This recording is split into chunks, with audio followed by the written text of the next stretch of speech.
Assalamualaikum warahmatullahi wabarakatuh. Perkenalkan, nama saya Siti Nurlailah Kolbisalsia, nomor NPM 7420120170. Saya di sini akan mereview kembali bab 1 sampai dengan bab 4 perihal mata kuliah hukum pidana dengan dosen saya, yaitu Profesor Dr. Haji Heni. Pertama-tama yang akan saya bahas adalah sumber hukum pidana. Hukum adalah mengatur kehidupan manusia atau masyarakat. Bisa jadi hari ini berlaku, bisa saja suatu saat nanti tidak berlaku lagi. Karena bergantung dengan kehidupan masyarakat saat ini. Menurut Profesor Muljatno, SH, hukum pidana adalah bagian daripada keseluruhan hukum yang berlaku di suatu negara, yang mengadakan dasar-dasar dan aturan-aturan. Hukum pidana merupakan terjemahan dari istilah Belanda yang artinya straf, yaitu hukum, dan recht yang artinya hukuman. Hukum pidana adalah salah satu cabang dari ilmu hukum yang mempelajari larangan dan keharusan. Dan yang melanggarnya akan diberikan sanksi yang lebih tajam dari cabang ilmu hukum lainnya. Hukum pidana dibagi menjadi dua bagian. Hukum pidana material mengendalikan tentang penentu tindak pidana. Pengaturan hukum pidana material diatur dalam KUHP. Dan hukum pidana formil mengendalikan tentang penerapan hukum pidana material. Pengaturan hukum pidana formil sudah disahkan dengan Undang-Undang Nomor 8 Tahun 1981 di KUHP. Hukum pidana sampai kapanpun hanya 3 hal yang dipelajari. Yang pertama, perbuatan pidana. Yang kedua, pertanggungjawaban pidana. Yang ketiga, sanksi pidana. Sanksi pidana akan ada kalau ada perbuatan pidana, dan pertanggungjawaban pidana ini bersifat mutlak. Asas nullum delictum adalah suatu perbuatan hanya dapat dihukum bila sebelum perbuatan tersebut dilakukan. Asas ini hanya berlaku dalam Kitab Undang-Undang Hukum Pidana, yaitu KUHP, dan dasar hukumnya ditemukan pada buku 1 pasal 1 ayat 1 KUHP. Asas ini bersifat universal atau legalitas, di mana asas yang menekankan hukum pidana sebagai undang-undang haruslah tertulis. Tidak ada tindak pidana tanpa asas kesalahan. Ditemukan di dalam doktrin, artinya pendapat para pakar atau jurisprudensis itu adalah perkembangan ilmu hukum. Kenapa ada kepastian hukum? Dilihat dari sejarah Prancis di mana hukum ditentukan oleh kaisar, yaitu pada masa itu adalah Kaisar Napoleon. Pada saat jadi kaisar, dia berusaha untuk menciptakan kepastian hukum sebagai tujuan dan revolusi Prancis.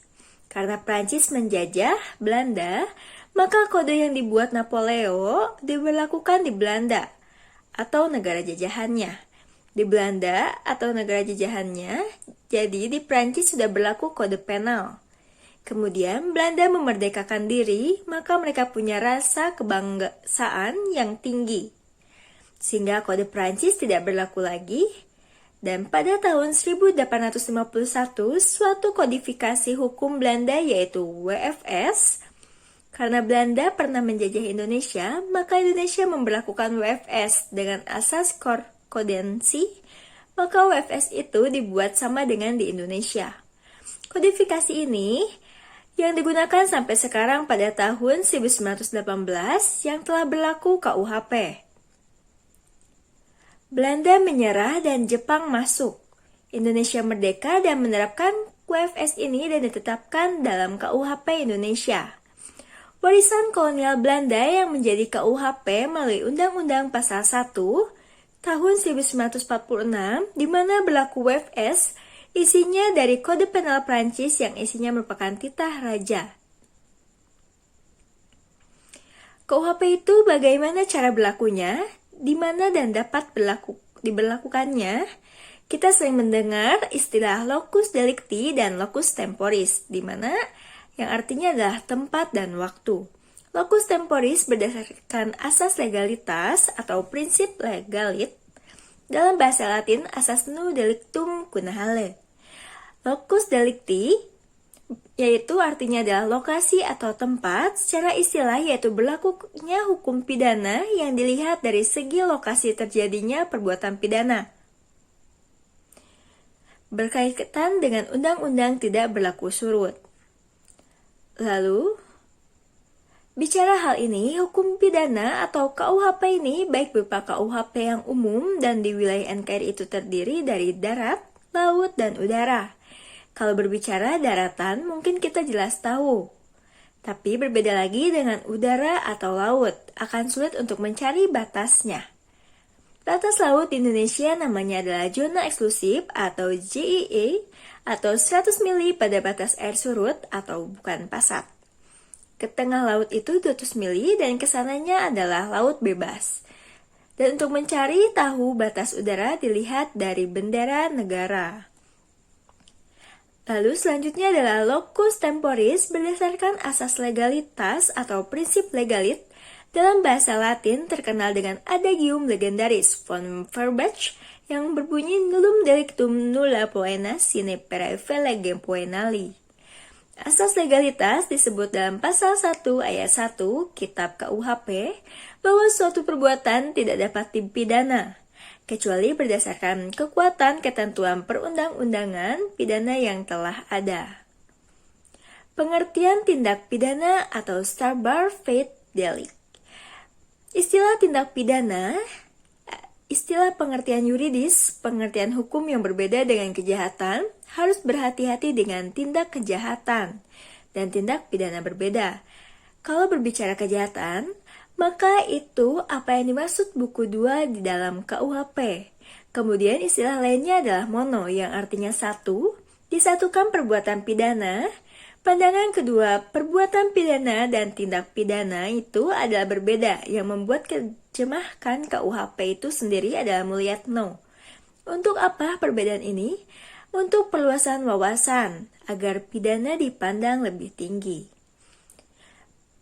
Unsur-unsur tindak pidana, unsur objektif, yang pertama adalah perbuatan atau kelakuan, kedua akibat yang menjadi syarat mutlak dari delik, ketiga unsur melawan hukum, keempat unsur yang memberatkan, kelima unsur tambahan yang menentukan tindak pidana. Selanjutnya ada unsur subjektif. Yang pertama, kesengajaan atau dolus. Kedua, keapaan atau culpa. Ketiga, niat atau forenemen. Keempat, maksud atau ogmer dengan rencana terlebih dahulu. Yang kelima, perasaan takut atau first. Unsur ini tidak selalu harus ada di dalam rumusan delik. Mungkin saja ada hanya satu atau dua, mungkin saja terperinci secara jelas, mungkin saja implisit. Unsur yang terdapat dalam diri pelaku yang pertama adalah kesengajaan, kedua adalah niat. Memiliki pengertian yang luas terdiri dari satu adalah bagian delik, kedua adalah elemen atau unsur, ketiga teknik atau cara merumuskan tindak pidana, keempat subjek tindak pidana, kelima jenis-jenis tindak pidana, keenam menurut doktrin. Selanjutnya yang akan kita bahas adalah pembaharuan hukum pidana. Alasannya, kenapa sih perlunya pembaharuan? Alasan diadakan pembaharuan KUHP antara lain adalah yang pertama alasan politis. Negara Indonesia telah merdeka sudah sewajarnya memiliki KUHP sendiri, yaitu yang bersifat nasional, hasil ciptaan bangsa Indonesia. Akan tetapi, kita masih menggunakan KUHP WFSNI yang berasal dari buatan Belanda dan secara tidak langsung kita masih dijajah. Yang kedua adalah alasan sosiologis, di mana nilai-nilai KUHP seperti nilai budaya dan agama dan lainnya tidak semua mencerminkan bangsa Indonesia. Maka dari itu diharapkan dapat memuat aturan-aturan yang mencerminkan nilai-nilai budaya dan agama yang dianut di Indonesia. Contoh kumpul kebo, homoseksual, perbuatan cabul, budaya ini bukanlah budaya bangsa Indonesia. Dalam WFSNI tidak mengatur tentang hal tersebut. Ketiga adalah alasan praktis. Praktis mengenai bahasa. WFS ini aslinya menggunakan bahasa Belanda, lalu diterjemahkan dalam bahasa Indonesia. Tidak semua para sarjana di Indonesia mengerti atau menguasai bahasa Belanda secara lancar. Maka ditakutkannya banyak penyimpangan karena bahasa Belanda ini terlalu rumit. Yang selanjutnya adalah yang keempat, alasan adaptif. Sebagai bagian dari bangsa di Indonesia wajib memperhatikan asas dan nilai yang sifatnya universal secara internasional dan memasukkan asas dan nilai tersebut ke dalam KUHP yang nantinya akan berlaku. Contohnya, asas-asas narkotika, asas-asas teroris, asas-asas pembajakan udara, dan sebagainya. Cara melakukan pembaharuan yang pertama adalah kriminalisasi. Singkatnya, garis besarnya dengan ciptaan delik baru menciptakan aturan baru yang awalnya tidak diatur lalu menjadi diatur masuk ke delik pidana. Pembaruan ini diakhiri dengan terbitnya undang-undang baru. Contohnya, Undang-Undang Nomor 1 PNPS tahun 1965 tentang penodaan agama. Kedua, dekriminalisasi, di mana proses pembaharuan yang awalnya ada menjadi ditiadakan. Dikarenakan perkembangan masyarakat yang akhirnya menjadi perbuatan yang tidak dapat dipidana atau memandulkan delik. Contoh, keluarga berencana karena itu merupakan program pemerintah yang dikatakan 2 anak lebih baik. Akan tetapi dengan perkembangan di Indonesia, ada perbedaan antara BPJS dengan keluarga berencana atau BPKBN. Kalau di BPKBN menyarankan 2 anak lebih baik, sedangkan di BPJS Kesehatan bisa untuk 3 anak. Ketiga, rekriminalisasi. Suatu perbuatan yang tadinya dapat dipidana karena perkembangan masyarakat menjadi tidak dipidana. Kemudian, karena perkembangan masyarakat pula, maka perbuatan tersebut menjadi dapat dipidana kembali. Contoh, Undang-Undang Nomor 17 Tahun 1967 tentang penarikan cek kosong dicabut dengan Undang-Undang Nomor 1 Tahun 1971 sehingga penarikan cek kosong tidak dapat dipidana. Keempat, depenalisasi. Suatu proses yang tadinya perbuatan itu dapat diancam pidana, kemudian ancaman pidananya hilang dan masih dimungkinkan untuk diganti dengan sanksi lainnya. Misalnya, sanksi kurungan diganti dengan sanksi administrasi. Kelima, mitigasi. Proses pembaruan yang tadinya suatu perbuatan dikenakan sanksi, hukum yang berat diganti menjadi sanksi yang lebih ringan. Contohnya, pidana mati diganti dengan pidana seumur hidup, di mana yang awalnya sanksinya lebih berat menjadi diringankan. Metode pembaruan KUHP yang pertama adalah evolusi atau evolusionis, yang artinya dilakukan dengan cara menyelipkan atau menyisipkan pasal baru dalam KUHP. Kedua, kompromis, yaitu menyelipkan atau menyisipkan bab baru atau menambahkan bab atau menyisipkan bab. Ketiga, global, pembaharuan hukum pidana yang dilakukan secara keseluruhan, baik hukum pidana material maupun hukum pidana formil, metode penggabungan dari beberapa pasal dan undang-undang, keseluruhan secara dikaji ulang hukum, pidana material maupun pidana formil, adalah yang mau disahkan pada tahun kemarin membuat secara global KUHP nasional. Selanjutnya, pembaruan hukum pidana dan struktur RUU KUHP. Perbandingan struktur KUHP dan RUU KUHP.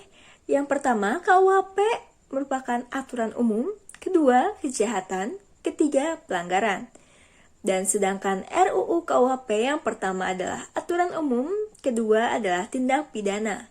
Perbedaan KUHP dan rancangan undang-undang KUHP ini yang pertama adalah RUU KUHP tidak mengenal pembeda istilah kejahatan dan pelanggaran. Yang kedua, terdapat hal baru dalam buku 1 di RUU KUHP, berupa asas-asas hukum pidana yang berkaitan dengan perbuatan atau tindak pidana, pertanggungjawaban pidana, maupun prinsip-prinsip pidana dan pemidanaan. Ketiga, terdapat hal-hal baru dalam buku 2 RUU KUHP. Penambahan tindak pidana yang bersumber dari konvensi internasional yang sudah diratifikasi, tindak pidana di luar KUHP yang bersifat malapers dan super malapers, dan perkembangan kejahatan baru dalam IP hukum pidana dan kriminologi. Perkembangan saat ini, RUU KUHP masuk prolegnas jangka menengah tahun 2020 sampai dengan tahun 2024 berdasarkan keputusan DPR RI nomor 46 DPR RI 1/2019 sampai dengan 2020. Misi RUU KUHP yang pertama adalah rekodifikasi terbuka dan terbatas. Kedua, demokratisasi. Ketiga, aktualisasi. Keempat, modernisasi. 5, harmonisasi. Selanjutnya akan kita bahas adalah ajaran kausalitas tentang sebab dan akibat. Ajaran kausalitas adalah ajaran tentang sebab akibat.